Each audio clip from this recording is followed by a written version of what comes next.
I'm TV6 meteorologist Eric DeBroca, and here's a look at your latest weather on demand forecast. Good news if you're tired of the rain, bad news if you're sick of the dreary and foggy conditions, but let's take care of the first one first. At least we're nothing to show you here on the radar. The heaviest of the rain is pushed off to the north and east, just a lot of low clouds, and of course we call that fog. That will still be with us through much of the night and into the day tomorrow as well, though it should erode a little bit quicker than it did on Sunday. And this is another culprit why near calm winds. We do have a sustained wind 10 miles an hour out in Houghton. That's from the northwest. Everybody else so light and variable as very low pressure still hanging around over Lake Superior. That's why we'll do this one more time, at least one more time anyways. Dense fog advisory now noon Eastern time for everybody across upper Michigan and once again in lower Michigan too. Let's talk about these temperatures. Today we were once again in the mid 30s, 36 degrees, and found ourselves a good 14 degrees above average there. But again, these lows staggering. 32 degrees.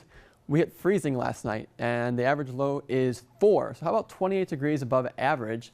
And records you see there 45 and minus 24. Sunset has finally come up to 5:40. But let's talk about this remarkable streak of warm nights. We don't see this certainly every January. Probably could have guessed that one, but actually we're going to go for almost a record here, something we haven't seen in decades. We're talking about 3 consecutive nights, so this would be Friday, Saturday, and Sunday, where we don't get out of the 30s, which would equate to 25 to 30 degrees above average.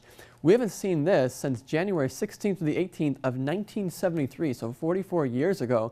And by the way, that month, we were 8.5 degrees above average. You see the impact of what the warm nights had.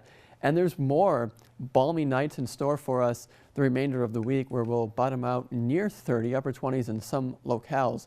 But get the idea that we're going to be contending with the warmest January in 5 years at the moment. We'll see how this all pans out here. Still very mild conditions for mid to late January standards, 30s even down in Green Bay, where my condolences to the Packers. You know, I'm from Cleveland, so I understand the pain very well.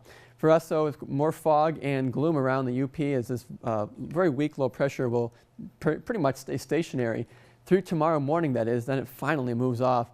But look over here. We have down in the Ohio Valley, we have a moisture plume, I'll call it, and that's why we'll see conditions from in the Ohio Valley start to move on up. And we're going to have showers in the forecast, especially for the eastern portion of upper Michigan here. Notice how it cuts off, especially the heaviest Newberry and points east. Then finally, we're talking Tuesday, 7 in the morning. We clear that out before the next weather maker arrives later on Tuesday night into the day on Wednesday, which finally we're talking about some snowfall here. Rainfall, notice how the heaviest portion goes off to the east, where you can see 1/4 inch east of Newberry. Elsewhere, just some sprinkles around. Here are your forecast highs for Monday, pretty similar to what we saw the last couple of days. Warmest will be south central UP in the upper 30s. Your TV 6-day forecast now. We're looking at temperatures mild really through the extended period, but we do get that snow. It could be moderate accumulation, at least several inches by Wednesday evening. Then we transition to lake effect, which we get some colder air settled in aloft for the northwest wind snowbelts. And next weekend, finally, winter is back.